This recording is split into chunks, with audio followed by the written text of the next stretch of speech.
Brighton and Hove Albion have just won 6-0, and not to get carried away at all by a Carabao Cup game against Oxford, but Tzimas is going to win the Balon d'Or. Yes, it's an early stage Carabao Cup game with a rotated side against a championship team yet to score a point this season, but scoring 6 and playing the way that we did, there is definitely a lot to talk about, so let's get into it. Let's start with the obvious, Tzimas. Let's be honest, the first 2 Premier League games this season have been frustrating.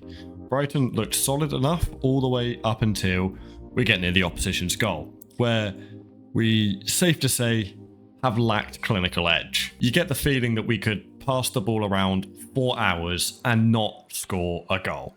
But is Tzimas going to be able to change that? Of course, it's very early, and Fabian Hurzeler has made it clear that he doesn't think that both Tzimas and Kostoulas are physically ready yet, but that's not at all what I saw today. And I'm sure, considering it is just a 30-minute cameo off the bench against Oxford in the Cup, when the game is already pretty much won, we should be taking this with a pinch of salt. But to put it simply, the guy looked great.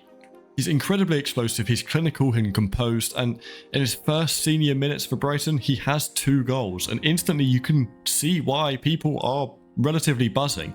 You know that feeling when a young player steps on the pitch and you think, this one could actually be special? That's exactly what happened tonight. From the moment he came on, he looked alive, sharp, hungry. His first goal was clinical. I don't even think he really gave the goalkeeper a chance. Harry Howell found him with a beautiful pass into space, and Tzimas made the run, composed himself, and slotted it calmly into the bottom right corner. No panic, no overcomplication, just a young striker's instincts kicking in. And then, not even 5 minutes later, he's done it again. Oxford made a sloppy mistake in midfield. Harry Howell again finds Tzimas, who again just calmly slots it into the bottom corner. Both finishes were crisp, they were composed, they were ruthless, and exactly what Brighton have been missing in front of goal already in this short span of a season. And do you know what else has been missing? You from subscribing to this channel. It's not my greatest segue by any means, but we'll go with it. I'm trying to hit 1,000 subscribers, and every single one helps out massively on the road to that goal.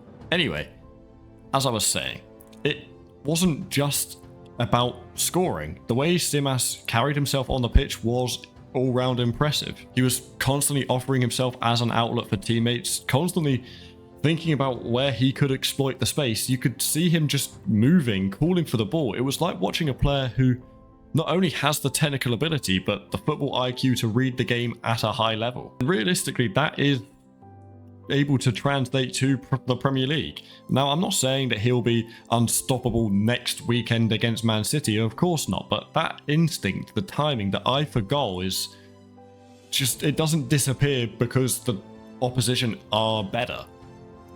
If he keeps developing that composure under pressure, he could genuinely give Brighton a striker option that we have been missing for ages. I mean, it got filled briefly by Danny Welbeck resurgence, but you know, it's been a theme for many years that we've really just needed that clinical striker. And there's definitely been discourse in Brighton spaces recently over the fact that we have spent so big on these 2 young Greek lads and they weren't actually ready to play straight away, leaving us with just Danny Welbeck as the only option against Everton, who, if we are completely honest, had an absolute disaster class. But as much as I think that it's been questionable to spend so much on people that aren't actually ready yet, it's looking like when they are finally deemed to be ready, that they look the real deal. And yes, I know that we have to kind of temper this excitement. Oxford isn't exactly a Premier League team, and these are early days, but when a kid looks like that in his first senior minutes, you can't ignore it. I mean, let's not forget, he's only 19. There's so much potential there. You can already see why there are fans calling for him to start against City. And yes, it's a big jump, but if he keeps developing like this, he could be not just an important starter this season, but one of the most important players in the seasons to come. But it wasn't just him. as a team, they were all just outstanding, but there were a couple individual performances I would like to single out. One of those being Jason Steele. Quite the opposite from the young wonder kid, but for a goalkeeper to be one of the standouts in a 6-0 win is pretty impressive. Multiple crucial saves and a genuinely brilliant performance from Steele was always nice to see. And for a game where the focus was very much so on the wonder kids and the shiny new toys, it's definitely helpful having someone like that commanding the goal in the way that he did. And now moving slightly ahead from Steele, we've got the new guy in Boskagli. And honestly, what a debut. Honestly, I was impressed from the first moment. The guy looks like he's been at Brighton for years. He's calm, he's composed and full of leadership. You can see why he's coming in with a reputation like he has. He's a strong and intelligent player. He's the type who can anchor a defense and make all those younger players around him feel confident. And we need to speak of the backline as a unit. Everyone was in sync. Interceptions, tackles, positioning, it was all very tidy. The combination of experience from Boskagli and Steele were able to allow the younger defenders to play with confidence. And I say younger defenders, one of them was Joel Veltman, who I just don't think I need to even comment on. The guy, I have my love for him, I can't quite explain it. But anyway, even when Oxford tried to push high, Brighton didn't panic. They held their shape, covered space well and limited chances. That's a massive positive moving forward, because if you can rely on your back line like that, the rest of the team has the freedom to express itself further up the pitch. And whilst I'm saying this is also a back four of people yet to even get on the pitch in our opening 2 Premier League games. Alright, now let's talk about the future of Brighton, because tonight wasn't just about the result. It was about seeing some of the academy players and young signings step up and show what they can do and try to demand a place in the first team. And if you were watching closely, you could see why people are very excited. First up, Harry Howe. What a debut again. 2 assists, constantly just causing trouble. He was looking for the ball and playing with a maturity that really you wouldn't put with someone of his age. This lad is incredibly talented. However, he does unfortunately have to get deducted a few points solely because he is quite a bit younger than me, and that is just unacceptable. I'm literally sat here talking about how good he is. Regardless, he stretched Oxford's defence, he created space and looked like someone who could genuinely thrive in the Premier League if given the consistent minutes. I'm really excited to see him involved in more first team matches this season. Speaking of someone who is making a case for consistent minutes, what a show from Brian Gruder. He absolutely ran the game, and maybe the one and only rival Tzimas will have for his Balon d'Or claims. But in all honesty, he was playing with such classiness and confidence, just dancing around players. It was a great watch, and for me, he was the man of the match.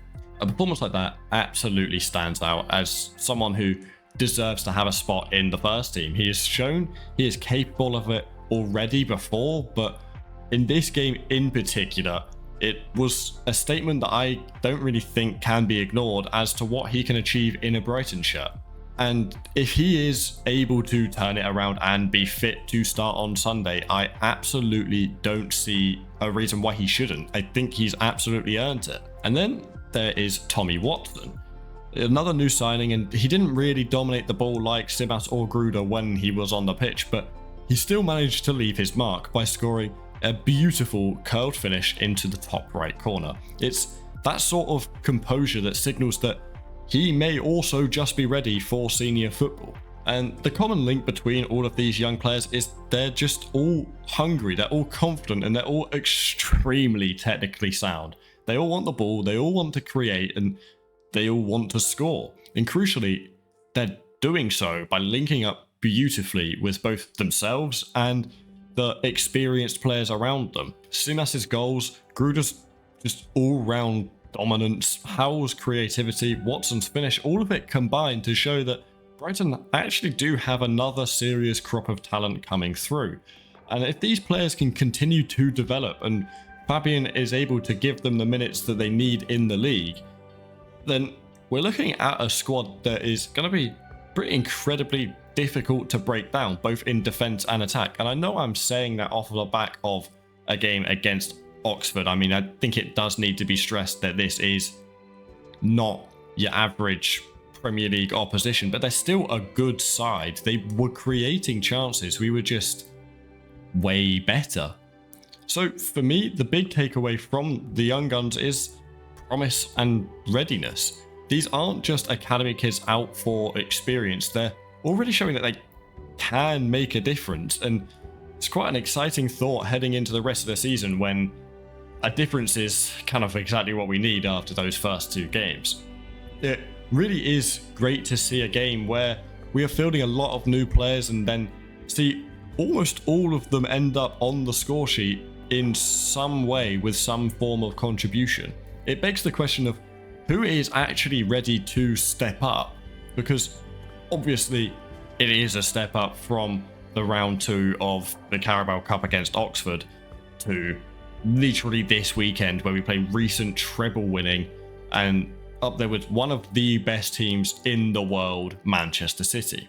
However, there were definitely signs of promise. Personally, I would love to see Gruder and Boscagli start, and preferably Tzimas as well, but I don't want him to be rushed. And, Fabian has made a point, again, like I said, about how he might not physically be ready.